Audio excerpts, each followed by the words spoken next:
Eu frequentava a Universal desde 2002, nós éramos da Igreja Batista e a nossa vida não andava, né? Às vezes não andava porque na época meu esposo trabalhava em empresa particular, não tinha passado no concurso público, aí acabamos indo para a Igreja Universal por causa de problemas financeiros, né?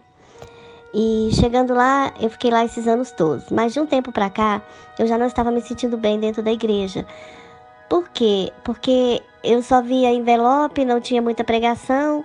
E Deus, eu creio que Deus foi abrindo meus olhos, a minha mente, né? Para a verdade da palavra de Deus, que quando a gente está lá dentro, a gente não procura ler a Bíblia, mas, né, não procura. A gente só sente que tem que ir para a igreja quase todo dia, porque a gente se sente ameaçado, né? A gente se sente ameaçado. Se você não for no culto da terça, o demônio vai entrar na sua vida, o diabo vai entrar na sua família, entrar no seu casamento. Então a gente se sente ameaçado em frequentar a igreja. E tanto é que o ano passado o pastor começou a tipo assim, ameaçar a gente a não ver vídeos do YouTube, quando foi da saída de um bispo. Ele falou da saída de um bispo, foi da época da saída do bispo João Leite. E eu pensei comigo, bom, por que eu não posso ver um vídeo no YouTube? Não tô fazendo nada de errado, né? E outra coisa, eu acho assim, quem não deve não teme, não tem que estar ameaçando as pessoas, né? Ah, porque são vídeos de caídos, são vídeos de endemoniados, né? E aí eu resolvi abrir o vídeo. Quando eu comecei a abrir o vídeo, eu comecei a ouvir os vídeos do Nathan Silva. E aquilo ali bateu muito forte na minha mente com tudo aquilo que eu já estava sentindo, né?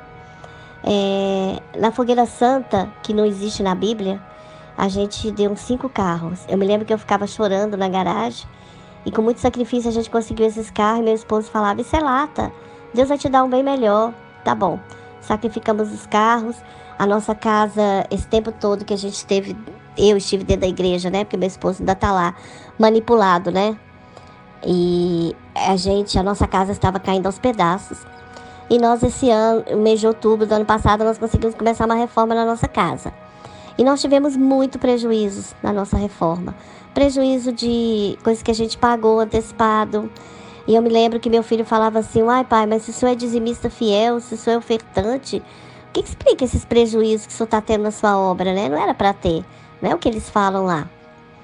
E, por exemplo, hoje a gente está endividado, né, por causa da obra, e não é os testemunhos que a gente escuta lá, ah, eu fiz tudo, paguei à vista, eu não sei se isso é verdade, né? Paguei à vista, reformei, comprei carro zero, o meu carro hoje é financiado, porque meu esposo teve que trocar o carro, né, na concessionária, e eles devolveram o dinheiro para a gente terminar a obra. Hoje o carro do meu esposo é um carro 2013, é um carro popular, e aí, assim, por exemplo, as nossas alianças, nós doamos 2 pares de aliança, hoje a gente anda de aliança folheada. A do meu esposo já tá escura. E outro dia ele chegou pra mim e falou, meu colega de trabalho falou pra mim assim, nossa, sua aliança, que coisa feia. E eu falei assim, mas pois é, né? A gente doou nossas alianças, hoje era pra gente estar com uma aliança pesada, sim, uma aliança de ouro bem bonita, né? Porque o que eles falam lá, você vai doar e Deus vai te dar um bem melhor. E meu esposo ficou nervoso comigo, falou que o nosso casamento está de pé porque a gente doou as alianças. Eu falei, não, quando a gente entrou na Igreja Universal, nosso casamento já estava de pé há muito tempo. Briga todo casal tem. E aí, palhaço cristão, vira e mexe, o meu esposo ele me ameaça, né? Me amaldiçoa porque eu saí da igreja, fala da salvação. E a única coisa que eu falo para ele, olha, a minha salvação não depende da Igreja Universal. A nossa filha gravou um vídeo muito bom, que ele foi deletado, dizendo que a Universal é para as pessoas fracas, pessoas que chegam lá debilitadas, com problema de saúde, com problemas financeiros, e tudo ali é o altar. Eles usam o altar para fazer sua cabeça, para deixar você com a consciência pesada, mesmo na questão da fogueira santa, né? Eles usam o altar. Ah, porque é do altar que você tira seu sustento. A nossa filha separou. E meu esposo falou assim, a nossa filha separou porque ela saiu da Igreja Universal. Aí eu falei, nossa, ela ficou 8 anos na igreja, ela tá casada 8 anos dentro da Igreja Universal e o esposo traindo a nossa filha, né? Falei pro meu esposo. Então, que igreja é essa? Que mentalidade é essa de uma pessoa falar que a nossa filha separou depois que ela resolveu tomar uma atitude de não ser mais traída porque ela saiu da Igreja Universal?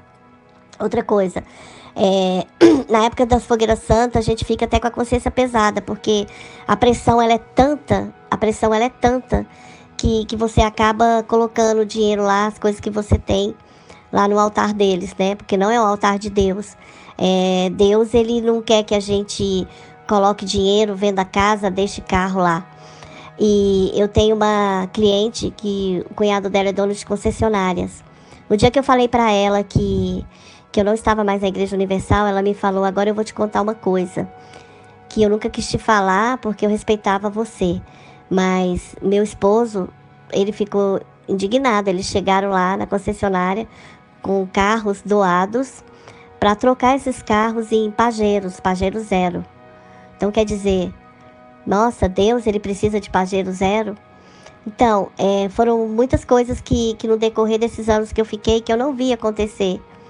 E realmente, o verdadeiro evangelho, ele não é esse que você tem que estar comprando uma oração, sabe, sendo ameaçada, porque é o que eles usam para prender as pessoas lá, como me prendeu durante esses anos todos. Como a nossa filha falou, a Igreja Universal é para pessoas fracas, para pessoas que não pensam, não leem a Bíblia.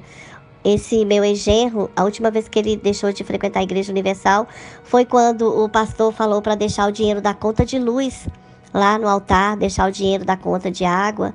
E ele pensou: poxa, quer dizer, na minha casa eu tenho filho pequeno, a minha luz pode cortar, mas a da igreja não pode cortar. Então não é certo você deixar de pagar suas contas para você colocar o dinheiro lá no altar, entendeu? Não é isso que Deus quer. E fora as outras coisas que quando eu fiquei na igreja, eu vi acepção de pessoas. Eu tinha pedido para um pastor da terapia fazer o casamento da nossa filha. Eles não deixaram, mandaram um pastor que tinha acabado de chegar em Brasília, nem sabia andar em Brasília, o pastor se perdeu no dia que foi lá fazer o casamento. E depois você vê o pastor que eu queria que fosse fazer o casamento da nossa filha em casamento de membros que tem empresas grandes aqui em Brasília. Então, quer dizer, o casamento do rico, o pastor pode ir. O casamento do que não é rico, o pastor não pode ir, entendeu? Então aí você já vê uma acepção de pessoas. E fora as outras coisas também que a gente via lá dentro, sabe? Eu comecei a enxergar, poxa, eu sacrifiquei muito mais na Fogueira Santa do que essa pessoa aí que tá falando. E hoje e a minha vida não aconteceu nada. Como eu falo pro meu esposo, cadê? O pastor nunca veio atrás da ovelha perdida, né? A Bíblia fala que Deus deixa as 99, o pastor deixa as 99 ovelhas no aprisco que vai atrás da ovelha perdida. Nunca ninguém veio aqui atrás de mim para saber por que eu saí da igreja. Porque se vier, eu vou dizer por que eu saí da igreja e vou mostrar os vídeos. Porque não é pecado você ver vídeo. Outra coisa, obreiros que solicitavam meu trabalho, nunca mais ninguém veio aqui, nunca mais ninguém me procurou para nada. Porque eu ouvi um vídeo no YouTube do Renato Cardoso falando para os obreiros, para os evangelistas, cortar contato com quem saiu da igreja. Esse não é o verdadeiro evangelho do Senhor Jesus. Porque eu tenho uma amiga que ela também saiu da igreja. Eles passam necessidade na casa deles. A mãe dela passa necessidade, é diabética, eles passam fome. E hoje a mãe dela cata coisa na rua. A mãe dela já catou pão do lixo. Quer dizer, que evangelho é esse que a igreja tem que ajudar aqueles que passam necessidade? Quer dizer, isso é uma vergonha. A minha amiga falou pra mim, a minha mãe outro dia chegou com um monte de pão que ela pegou no lixo do mercado. Gente, vamos abrir os olhos. Esse não é o verdadeiro evangelho. Não é o verdadeiro evangelho do Senhor Jesus. Depois eu tenho outros vídeos para relatar aqui, é porque na hora a gente fica muito apreensível, na hora a gente esquece algumas coisas, mas eu tenho mais coisas para me relatar.